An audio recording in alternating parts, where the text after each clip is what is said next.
Santo. como era no princípio, agora e sempre. Amém. Podemos sentar.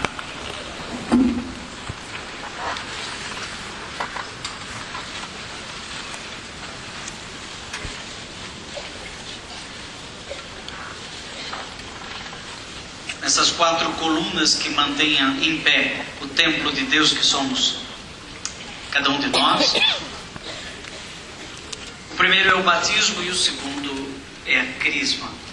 Se o batismo nos faz viver a Páscoa, este mergulho, esta passagem, este mistério pascal de Jesus Cristo,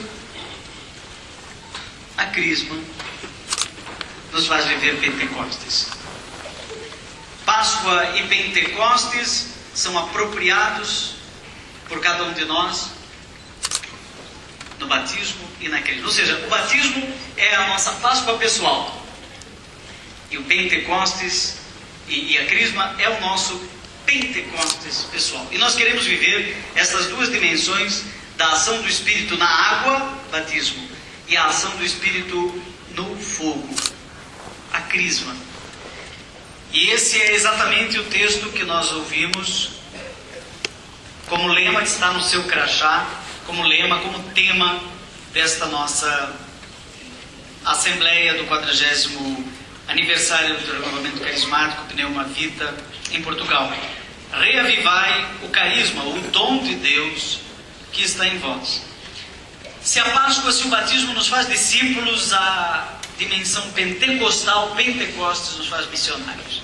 E isso completa a dimensão da nossa vida cristã. A dinâmica carismática da vida cristã é feita por esses dois movimentos.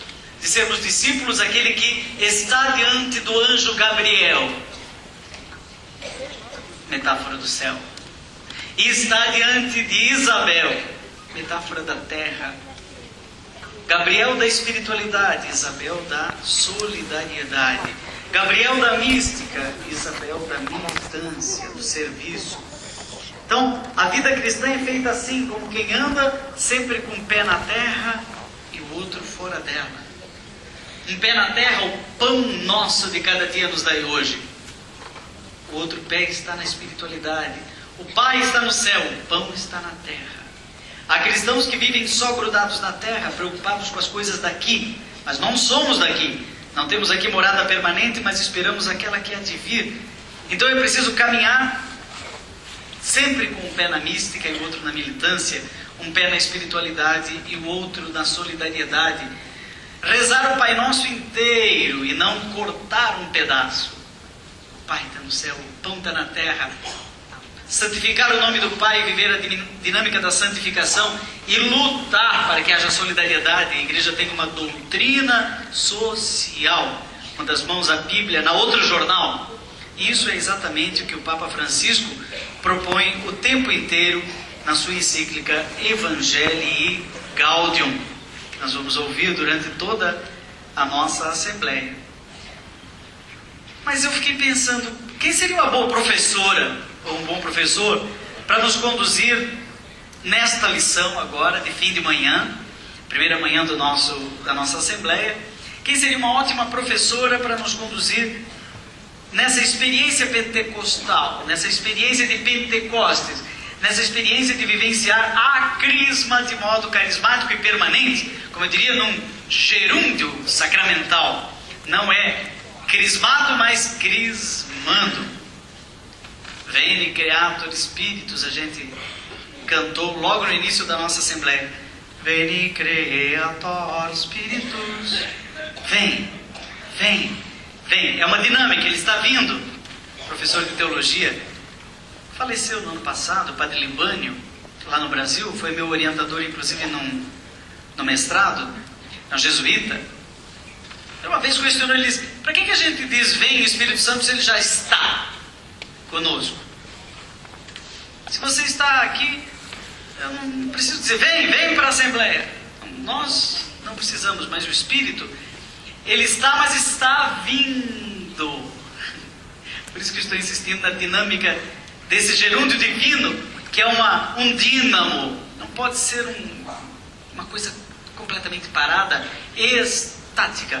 A vida cristã tem uma dinâmica espiritual, uma dinâmica, eu diria até mais do que espiritual, uma dinâmica pentecostal.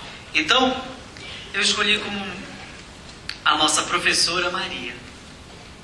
Maria, mulher de Pentecostes, ela estava lá em Pentecostes, na crisma da igreja. Maria estava lá. Atos dos Apóstolos, capítulo 2. Os apóstolos estavam reunidos naquela sala, no cenáculo, e Maria estava com eles. Mas aquele foi apenas o quarto Pentecostes de Maria. Eu estou querendo convencer você de que Pentecostes também é uma dimensão permanente. Diária. A cada minuto. Está vendo? Aconteceu de novo. Deixa eu ver. E foi de novo aí, ó. Você respirou. Respirou de novo. Ali também está respirando.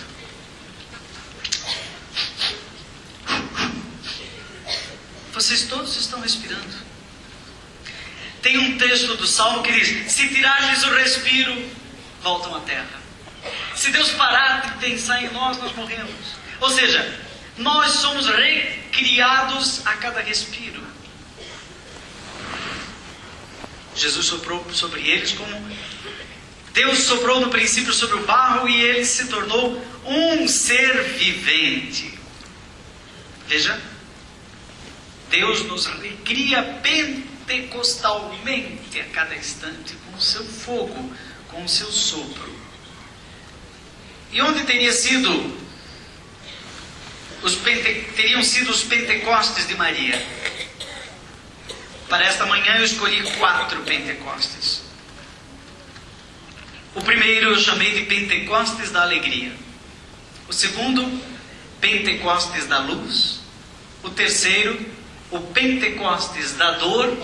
E o quarto, o Pentecostes da esperança. O Pentecostes da glória. Maria, na sua vida, viveu a dimensão pentecostal de Nazaré até a cruz, chegando em Jerusalém. E com certeza, depois com João, que cuidava de Maria, ela deve ter tido um 5º, um 6º, um 7º, um 13º Pentecostes. Eu não sei quantos você já teve. Eu sei que há pessoas que têm um primeiro Pentecostes da alegria, da efusão, até da euforia. Da euforia carismática. Mas de repente acontece na vida dessa pessoa uma tragédia. E ela tem razões para chorar. Então é o Pentecostes da dor. Aquelas águas que antes eram as águas do batismo, agora são as águas da lágrima. Viver o Pentecostes da luz, mas também o Pentecostes da cruz. Há momentos que o Pentecostes é feito de canções, outras vezes é feito de silêncio, de incompreensão. Eu não entendo mais nada, Senhor. Perdi minhas referências. Às vezes é feito de fé, outras vezes é feito de pé. Diante da cruz. Diante de um funeral. Diante de uma incompreensão na igreja. Você pensava que a perseguição viria de fora e a perseguição veio dos irmãos. E isto é pentecostal. Porque há um fogo que anima, há um fogo que empurra, há um calor interno que te move para a frente. Maria em Nazaré, diante do anjo Gabriel, perguntou: como se fará isso? Olha só. No seu primeiro Pentecostes, Maria, do silêncio, da quietude e da sintonia, ouve, mais do que ouve, ela escuta, se extasia. Maria ficou extasiada diante do que ouviu. Depois começou a pensar, ela estudou, como nós agora estamos numa palestra, então nós estamos nos colocando a pensar o que significaria semelhante Pentecostes. E em seguida Maria pergunta: como? Não tenham dúvida. Não tenham dúvida. Neumavita se pergunta: como continuaremos sem Padre Lapa? É ou não é verdade? Como faremos a Assembleia deste ano? Como o Padre Lapa queria. Então fizemos. E aí termina a Assembleia, sentam todos e perguntam. Isso é Pentecostes. Não poético, é Pentecostes ético. Como será a Assembleia do ano que vem? Do ano 41, a da Terra Prometida, a Assembleia do Josué, não mais a do Moisés. Como será a minha terceira idade? Como viverei este tempo de doença, por exemplo, de um AVC? Em Portugal é cancro ou é câncer? Cancro. O Padre Zezinho, que eu citei antes, várias pessoas me disseram: ah, eu conheci. O Padre Zezinho, há 2 anos, teve um AVC, já era diabético. Quando terminou isso, agora tem um cancro na próstata. E eu perguntei para ele assim: Padre Zezinho, o senhor não se desanima? 3 doenças graves. O AVC deixou ele incapaz de rezar uma Ave Maria até o final.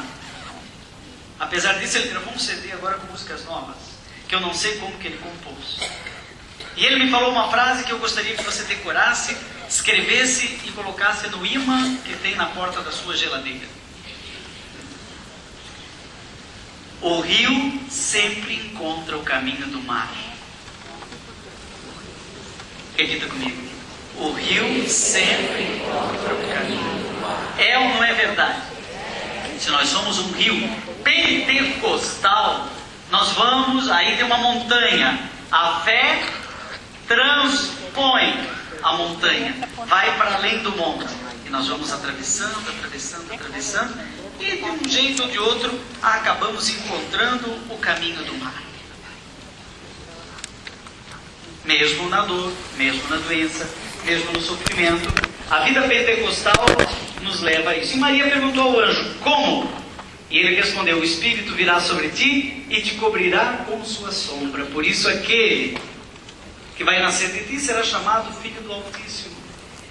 E, enfim. E Maria se alegrou. A palavra que ela ouviu foi: alegra-te, cheia de graça, o Senhor está contigo. Alegra-te. Então esse Pentecostes foi o Pentecostes da alegria. É muito comum no renovamento carismático haver uma efusão que te deixa exuberante, eufórico até, alegre. Nossas músicas são assim. Renovamento carismático é sinônimo de alegria, é ou não é? Mas não sempre. Não sempre. Porque depois as coisas entram no cotidiano, é ou não é? As coisas entram, é o mesmo grupo de oração, são as mesmas pessoas, e você olha: mas meu Deus, eu venho aqui ao renovamento carismático para uma vida há quase 15 anos já, e as mesmas pessoas, e aí você começa a entrar no costume, no cotidiano. Maria também viveu o cotidiano, e no cotidiano de Maria, que eu chamo de Pentecostes da Luz, um dia o filho dela já tinha passado 30 anos, um pouquinho mais, daquela aparição do anjo Gabriel, e Maria, o filho dela, já era um pregador famoso, e estava pregando num lugar qualquer, e ela chegou e queria falar com o filho, mais ou menos como vem alguém aqui, dizer: eu quero ir ali falar com o Padre Rocha. E aí alguém chega ali fora e diz: Padre Rocha, tem alguém ali fora, um evangelho fala ali fora, outros dizem ali. Tem alguém ali que quer falar com o senhor. Mas não foi isso que ele disse. Disse assim: a tua mãe e os teus parentes estão aí e querem falar contigo. E Jesus disse: quem é minha mãe? Quem são os meus parentes? Minha mãe e meus parentes são todos aqueles que fazem a vontade de Deus. E Maria fazia a vontade de Deus. Por isso, o primeiro Pentecostes foi o Pentecostes do Espírito que lhe deu Jesus na carne. Ela se tornou mãe de Jesus. Mas o segundo Pentecostes, ela se torna irmã do seu filho e nossa irmã. E a primeira é cristã, porque ela não é fiel apenas na carne, é fiel na vida, ela faz a vontade. Eis aqui a serva do Senhor, faça-se em mim segundo a sua palavra. Então, um primeiro Pentecostes da alegria te deixa todo eufórico, mas depois é preciso viver isso no cotidiano, de modo coerente, na relação com seu marido, que nem sempre é tudo aquilo que você imagina, com a sua esposa, que talvez não é mais tão magrinha, né? Com os filhos que você esperava que não fizesse uma tatuagem, mas fez. Colocou um piercing na língua. Era carismático, ia com você no grupo de oração, agora está lá com uma roupa toda preta. E você diz, mas, é o cotidiano. Com aquele parente que deixou, talvez, a igreja católica, com aquele jovem que perdeu a fé, e você está ali dando testemunho. E você diz para ele, vamos no renovamento carismático, vamos a Fátima. Tem coisa melhor para fazer. Quem aqui convidou alguém para vir que não pôde vir? Olha isso.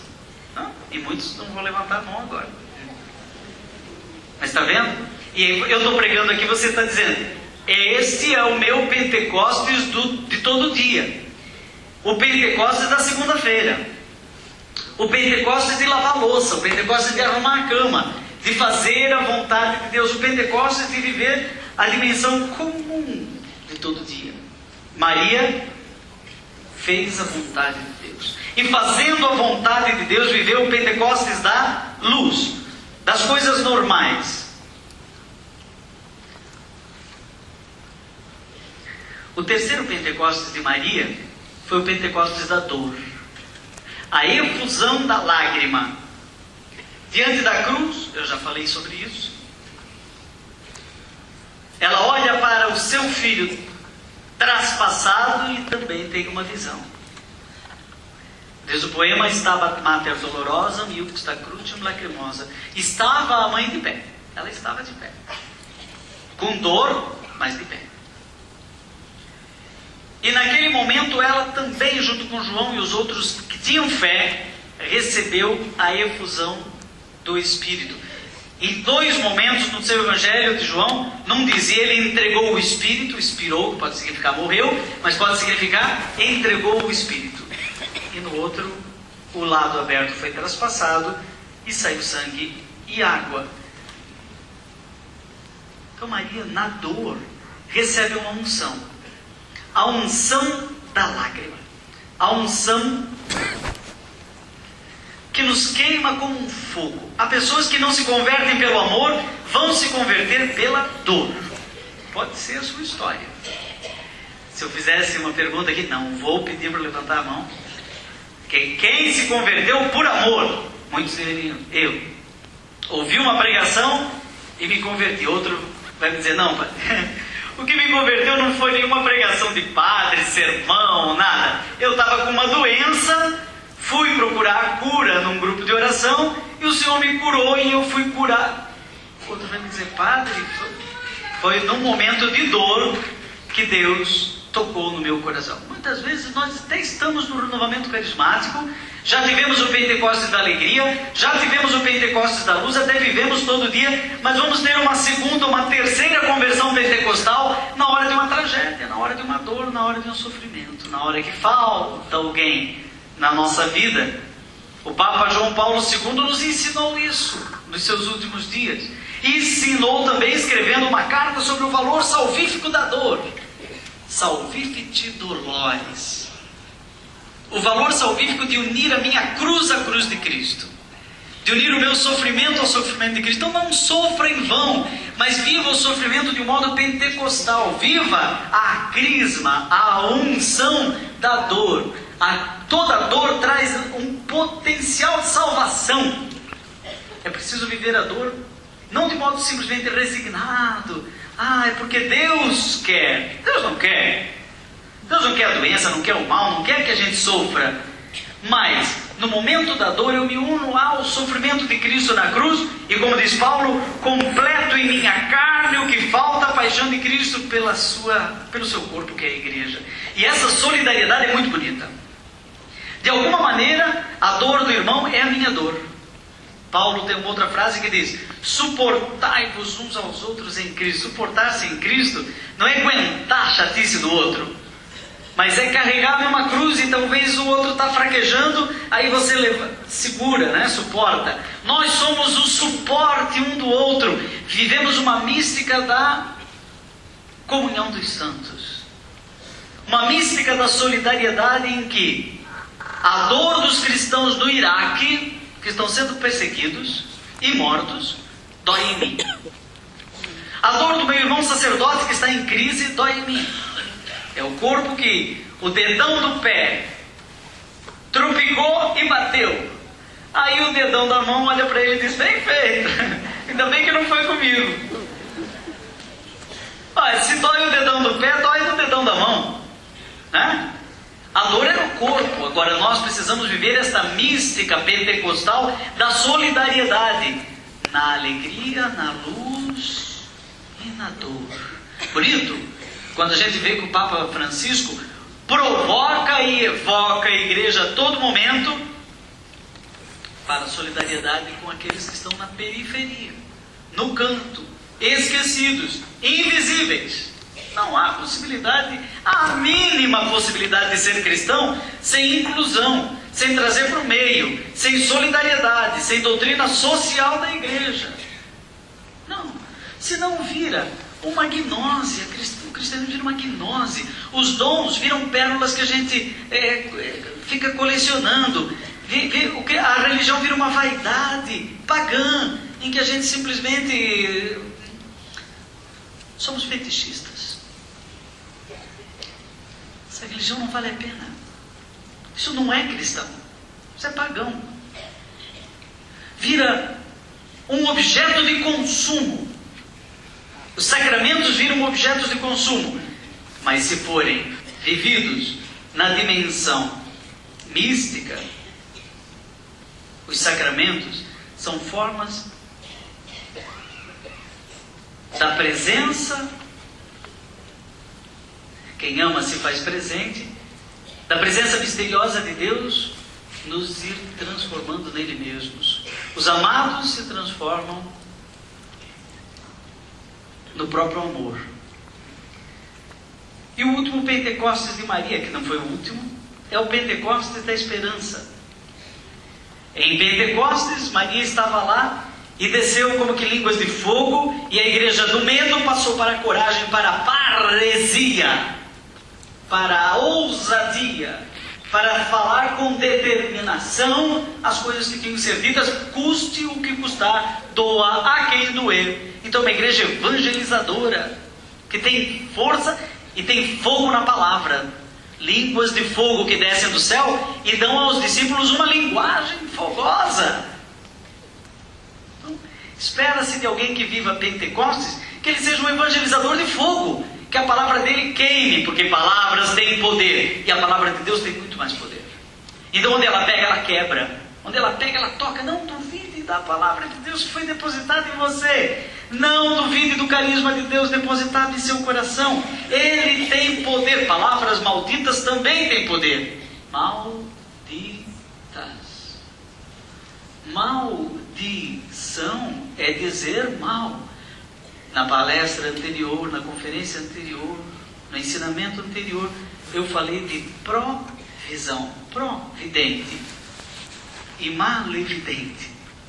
Poderíamos falar de maldição. Eu não consigo mais ouvir e nem ver TV, porque são tantas palavras malditas. Ligo o rádio e é tanta maldição. As novelas, quanta maldição, e você deixa aquilo ligado. Tem gente que entra em casa, liga um rádio, liga a TV, liga a internet, liga o celular, liga o WhatsApp, e multiplicam-se as maldições. Pelo contrário, ao contrário da maldição, vem a bendição, a benção, bem dizer. Então a palavra de Deus é bendita, ela não é bendita. Deus diz, é como a chuva que desce do céu e não volta para lá sem ter regado a terra e feito um milagre. Então palavras de Deus provocam milagres na nossa vida. Até uma palavra tão simples como aquela que nós ouvimos aqui antes a respeito do demônio. O que é o demônio? O demônio é uma farsa, é uma fraqueza, como dizia Santo Inácio de Loyola. Se você dá muita atenção para ele cresce. No Brasil tem até uma igreja lá, que vocês conhecem, que se diz Universal, que conversa, entrevista o demônio, fica dando muita atenção para o demônio. O demônio tem um ibope danado. O demônio não tem que ter ibope, tem que simplesmente ter uma palavra determinada. Como diz Santo Inácio, quando você dá muita atenção para ele cresce, ele fica feliz. Ele é carentão, né? Pai da mentira, ele quer mesmo ficar incumpridando a coisa. Agora, se você diz, vá de retro, Satan, você tem poder. Todos nós temos o poder dado, desde o batismo, de rezar o Pai Nosso, na força e no poder do Espírito Santo. E o Pai Nosso termina com essa prece de libertação: não me deixeis cair em tentação, mas livrai-nos do mal. Oração de libertação. O exorcismo para todo cristão. Há um exorcismo ministerial dado pela igreja, mas todos nós vivemos o dia inteiro esse incômodo dessa pessoa asquerosa que nos envolve. Então o combate espiritual, o combate contra o inimigo é diário. Reze o Pai Nosso, diga, livrai-nos do mal, vá de retro, Satanás, e não lhe dê atenção, porque quando você dá muita atenção ele cresce, e quando você determina, ele desaparece. Ele não era um dragão, ele é um gatinho, ele não tem poder. Jesus Cristo tem poder. O inimigo de Deus é mentira, mentiroso, é uma farsa, não é? Então esses são os segredos, você vai ler aqui no livro que estamos lançando. Então Maria viveu essa quarta dimensão da esperança, da glória, do fogo de Pentecostes que animou a igreja a evangelizar para fora daquele lugar da timidez, que era o cenáculo. E o Papa Francisco, na Evangelii Gaudium, no número 130, depois, se você puder ter a Evangelii Gaudium e ler, muito recomendado, é uma carta de um amigo, né? Ele fala aqui sobre os carismas ao serviço da comunhão evangelizadora, porque esta vivência pentecostal vai nos munindo de ferramentas para a vida segundo o Espírito, que são os carismas. O Espírito Santo enriquece toda a igreja evangelizadora, toda a igreja, não é o renovamento, ele está falando para toda a igreja. Enriquece toda a igreja evangelizadora também com diferentes carismas, graças. São dons para renovar e edificar a igreja, conforme já disse o Concílio Vaticano II, que está completando 50 anos. O Renovamento tem 40, eu tenho 50, o Renovamento de Portugal tem 40, eu tenho 50, e o Concílio Vaticano II tem exatamente a minha idade. Eu estava nascendo em 1964 e os bispos reunidos em Roma, já sob Paulo VI. Né? João 23 faleceu, eu já existia, eu estava na barriga da minha mãe. Eu lembro muito bem quando João 23 começou o Concílio Vaticano II, em outubro de 1900. Não, em outubro eu não estava ainda. Eu tenho que fazer uns cálculos, mas não vem ao caso fazer aqui. Eu tenho que fazer uns cálculos. Mas eu acho que na verdade o concílio foi convocado no dia 25 de janeiro de 1959. Mas começou em outubro, 10 de outubro de 1963. Eu já estava, porque eu nasci em maio. 9 meses justamente. Eu nasci de 7, não sei. Eu sou um pouco apressado. Mas enfim, eu estava lá muito atento ao concílio e abri os meus olhinhos já no dia 10, 10 de maio de 1964. Vocês não vão mais esquecer a data do meu aniversário. Era Dia das Mães. quando a Lumen Gentium estava sendo aprovada, e esse texto sobre os carismas, mesmo os extraordinários. A igreja tem um enunciado sobre a importância dos carismas como ferramentas da vida pentecostal no Concílio Vaticano II, o maior evento eclesial da nossa época. Não se trata de um patrimônio fechado, entregue a um grupo para que o guarde. Esse papo é genial.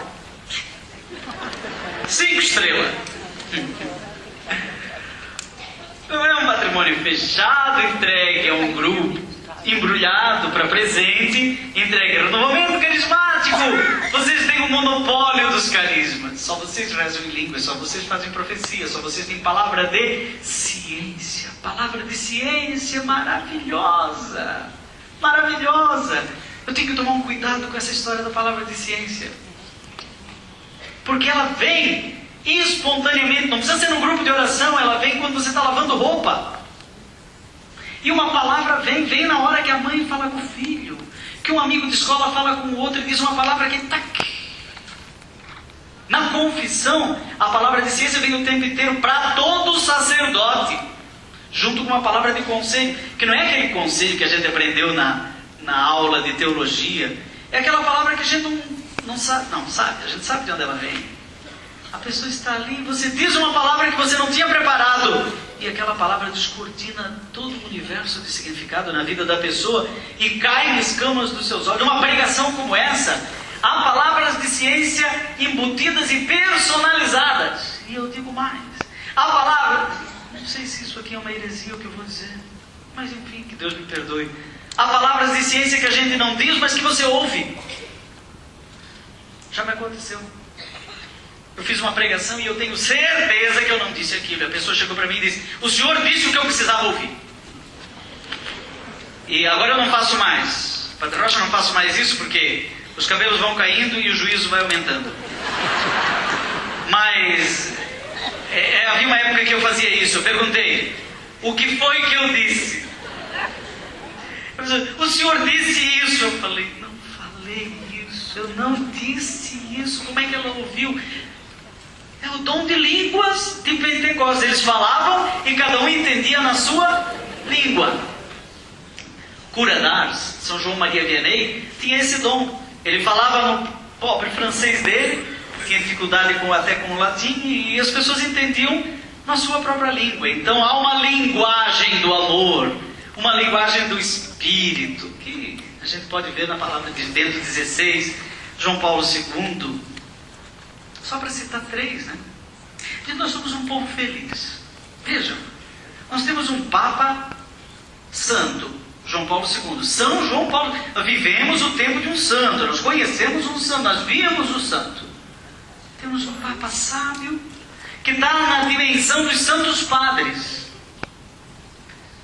Para mim, na dimensão de um São Boaventura, que é o Papa Bento XVI. Papa Santo, Papa Sábio, e temos agora o Papa Simples, o Papa do pronto falei. Pronto falei. Eu publiquei um livro pela Canção Nova chamado Pronto Falei. É uma tag do Twitter para quem gosta de coisas informáticas. O Papa do pronto falei. Todos os cardeais ficam assim. Ainda agora para os bispos, ele falou umas coisas que os bispos ficaram com a orelha em pé. E ele diz e pronto, falei. Né? Um Papa simples, mas que diz aquilo com uma profundidade maravilhosa. Tivemos o Papa missionário, João Paulo II foi pelo mundo inteiro. Tivemos o Papa mestre e temos agora o Papa mártir. E que não seja uma profecia. Que seja apenas no sentido de testemunha qualificada, corajosa, pentecostal. Um Papa que consegue juntar a ousadia de um profeta com a simplicidade de um carismático, livre, que anuncia. Tem pé no chão e tem uma mística. E é ele que nos diz: não é patrimônio de um grupo fechado, portanto, é para toda a igreja. É para toda a igreja. São presentes do Espírito integrados em todo o corpo da igreja, atraídos para o centro que é Cristo, de onde são canalizados em um impulso evangelizador. Eu vou voltar a essa palavra atraídos, só para começar aqui uma conversa que não vai terminar aqui, mas que realmente me chamou a atenção, essa dinâmica carismática da atração. Viver a vida pentecostal como uma força de atração, não só de impulsão, que me impulsiona, mas que me atrai. A vida carismática é um imã que vai me atraindo para o ponto ômega, o ponto final. Então, eu vou sendo atraído para Cristo. Quando eu for elevado da terra, atrairei todos a... Claro que tem carismático que tem que ser empurrado, né? Vamos para a Assembleia! Vamos para a Assembleia! Está chegando o dia! Eu tenho uma dor aqui. Ah, mas eu vou na primeira, na segunda não sei se eu vou. É a mesma pregação, pastorzinho. Não é. Você prepara uma coisinha nova justamente para... Né? Tá empurrado. Tem filho que vai para a missa. Vamos para a missa, filho. Ah, mãe, eu vou à noite. Ah, devia ter ido de manhã. E não vai. E o Papa fala que não é assim a dinâmica de Deus.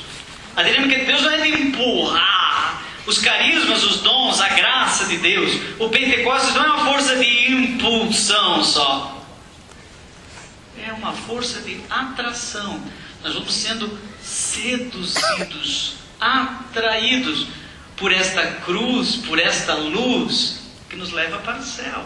Então é a terra da promessa. Por que é que eles caminharam 40 anos? De onde vinha essa força para continuar caminhando? De não parar, quantos certamente pararam? Mas de onde vinha essa força? Não era simplesmente uma força de impulsão. Vamos fugir porque o povo do Egito está vindo. Não, já fazia muito tempo que eles tinham saído do Egito. Mas eles continuavam tendo um horizonte de sentido para a vida, que era a terra da promessa. Temos um lugar para onde nós estamos prontos para chegar. É o céu. É Cristo que nos atrai. Então o Papa Francisco desenvolve essa dinâmica pentecostal da atração. Ele vai voltar a falar disso.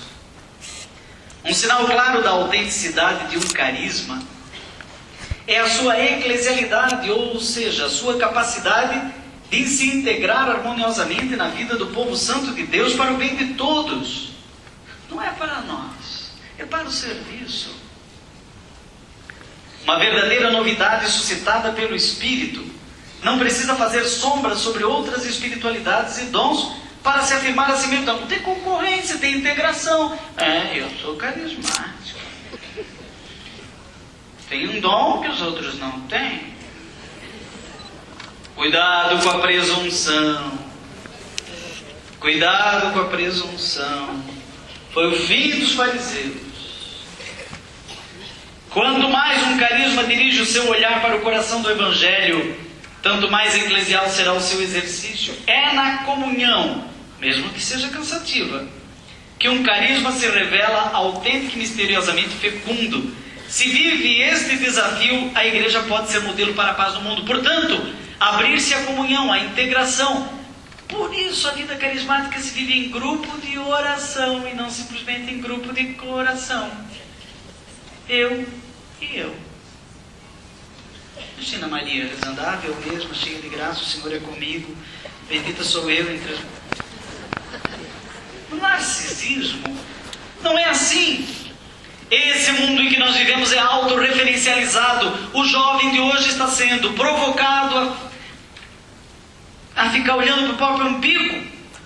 Se autorreferencializar. O mundo é narcisista, por isso não quer ter filho. Nossos jovens não querem casar. Falam que o padre deve casar e eles não querem. Acho muito interessante. Por que o padre não casa? Eles não casam, eles não querem. Interessante essas coisas.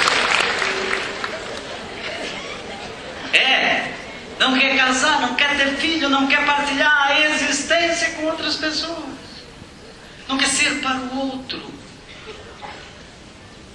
Poderia desenvolver muito essa questão do narcisismo. Boa parte dos nossos problemas de gênero nascem de problemas de narcisismo, e Freud que o diga.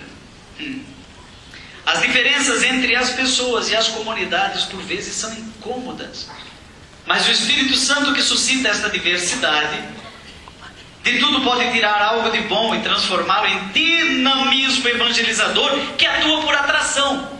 Então, de novo ele fala da atração. Gente, nós precisamos transformar os nossos grupos de oração em polos de atração, até por meio da flor. Me entendam o que eu vou dizer. Deus nos dá uma beleza exterior sedutora na música, na prece, na aparência externa dos carismas, que age com poder, cura, libertação. Tudo isso é todo um aparato externo. Tantos leprosos foram curados? 10. Um voltou para agradecer. Desse Jesus disse: tua fé te salvou. Os outros foram curados. Então Deus faz dos nossos grupos cenáculos de cura. Mas essas pessoas precisam também de salvação. E a salvação está para além da beleza exterior da pétala, da flor. O beija-flor não vem aqui comer pétala, ele morre. A abelha não pode comer pétala, ela morre. E há pessoas que vêm no grupo de oração e comem música, comem cura, e não chegam ao néctar. Sabe por quê? Porque nós somos muitas vezes uma janela narcisista. Você olha para a janela para ver o jardim. Mas se você olhar para a janela e ficar contemplando a cortina, os batentes, tudo aquilo, que linda essa janela, as pessoas não chegam no jardim. O padre tem que ser transparente. Se você estacionar no pregador, e alguns estacionam no pregador. Como foi a palestra do Padre Joãozinho? Foi linda, foi maravilhosa. Ele falou, olha, ele andava para um lado, ele andava para o outro. Nossa Senhora, no começo foi assim, andava devagarinho, depois ele começou a falar mais forte, aí meu coração se encheu de flores, sorrisos e canções, e a gente rezou, e foi, e o que ele falou, não sei.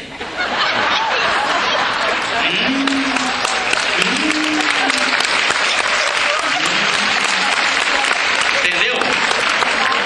Importa que ele cresça e eu desapareça. A diversidade deve ser sempre conciliada com a ajuda do Espírito Santo.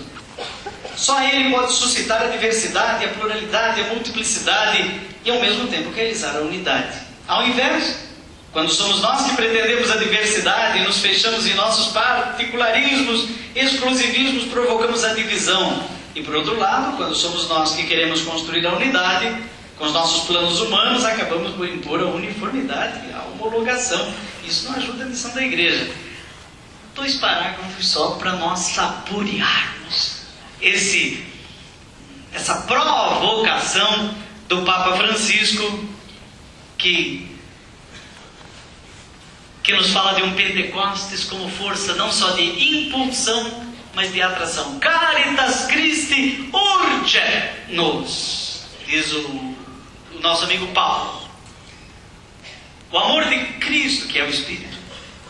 O Espírito é o amor de Deus, derramado em nossos corações sem medida. Esta unção que nós estamos aqui tentando reavivar, esta chama que Paulo exorta a Timóteo, reanima, reaviva, reinflama este fogo de Deus, essa crisma permanente que há em vós. Essa crisma, esta unção, este amor de Cristo, Caritas Christi, urge-nos. Urget é uma palavra, ou em outro latim, urget, é uma palavra que pode significar impulsiona e ao mesmo tempo atrai. Seria, há na força do Espírito um movimento de congregação, de coesão. Nós estamos todos aqui. Vocês estão olhando para mim. Neste momento eu exerço o ministério de coesão, o ministério de congregar. Todas as atenções em torno desta palavra de Cristo. E desta força de unidade você recebe um outro movimento de impulsão para fora, que Jesus que nos congrega e depois nos envia discípulos e missionários. Esta é a dupla força do Espírito. Ela nos congrega em comunhão e nos envia em missão. É isso. E estes dois movimentos funcionam por atração sedutora. O amor de Cristo nos encanta, nos atrai. E aí eu vou perguntar, mas por que você vai à Assembleia? Não vou mais à Assembleia por causa do Padre Lapa, não. Não é porque o Padre Joãozinho está pregando, não é porque a gravata dos homens do coro é azul e eu gosto daquele azul. Não é disso que se trata. Não são flores, é néctar. É beleza interior. É essencialidade carismática. E com isso eu quero terminar. Maria é a mestra da essencialidade carismática. Simples assim. Simplifica. A gente às vezes complica. Simplifica. A simplicidade é essencial. As coisas essenciais são simples. É fácil complicar. Difícil mesmo é ser simples. Até na tecnologia, fazer uma tecnologia complicada é fácil. Fazer um telefone que você bate o dedo assim, tic, tic, tic, tic. Uma criança de 2 anos aprende a mexer. Inclusive meu sobrinho. Quando eu vi, já tinha comprado a galinha pintadinha. Descobriu minha senha e tudo. A galinha pintadinha é uma praga que tem no Brasil. Hoje as crianças adoram, né? Acho que não sei se chegou em Portugal já, a tal da galinha pintadinha. É simples assim. O Senhor nos pede para viver na simplicidade. Bom, antes me perguntaram o seguinte: vai cantar não? Então eu escolhi uma canção para encerrar esta pregação com todo o meu coração.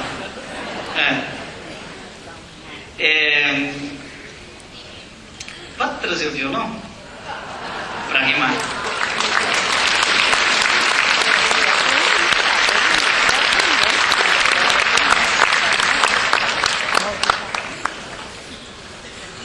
Nesse nosso caminho pentecostal, falei que às vezes bate o cansaço, a indisposição. Por ali.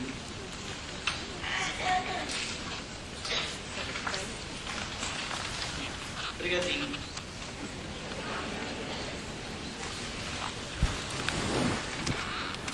Vamos ver se funciona.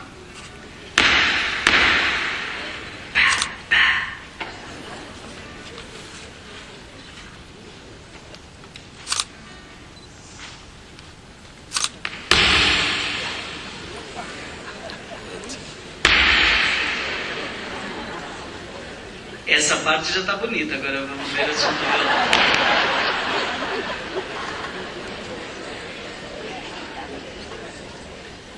Qual o problema? Ele disse que não sabe. Eu acho que é porque eu tenho que ir perto do coro e pegar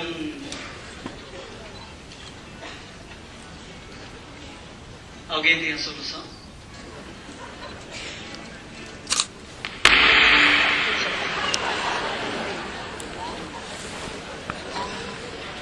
Padre Rocha vai fazer uma oração pelo violão.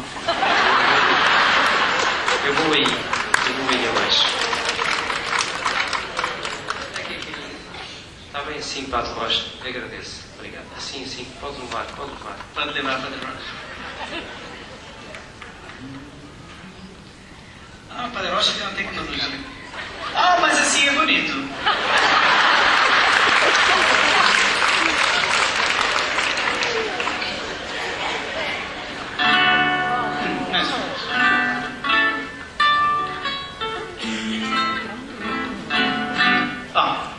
Depois melhoramos a nossa tecnologia aqui.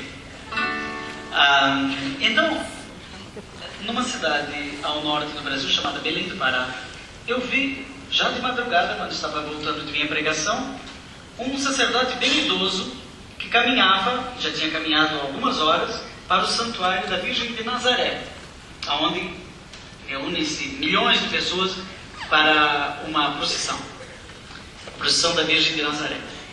E eu perguntei se ele não estava cansado, e ele disse mais ou menos aquilo que eu falei de Agostinho: cansaço de amor não cansa. Eu fiquei pensando, ainda bem que cansaço de amor não cansa, porque o meu pai andava 20 quilômetros de bicicleta para namorar com a minha mãe. É verdade, já pensou se cansaço de amor cansasse? Cansaço de amor não cansa. Eu pensei nos 120 quilômetros que Maria caminhou a terra em Carim para servir sua prima Isabel. E eu pensei nos 40 anos do renovamento carismático e todos os passos que teremos que dar ainda. Então, fiz essa música que diz assim: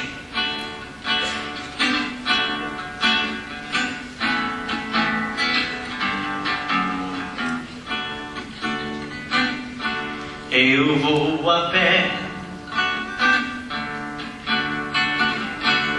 em romaria, de noite e de dia, eu vou com fé. Quem ama não cansa, caminha e alcança a flor de Jessé. Eu vou chegar, ó mãe, eu vou chegar, ó mãe, aperto meu passo para estar nos teus braços, Nossa Senhora de Nazaré. Aprendeu?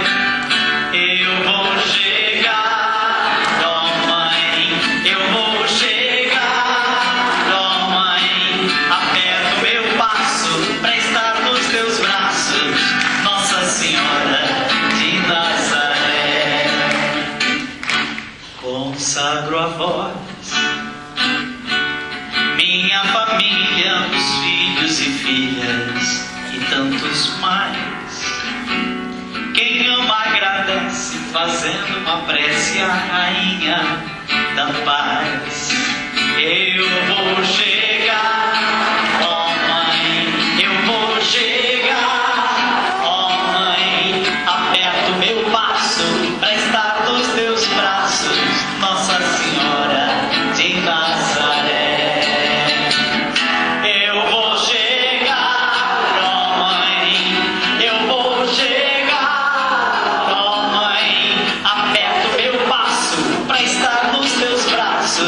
Nossa Senhora de Nazaré.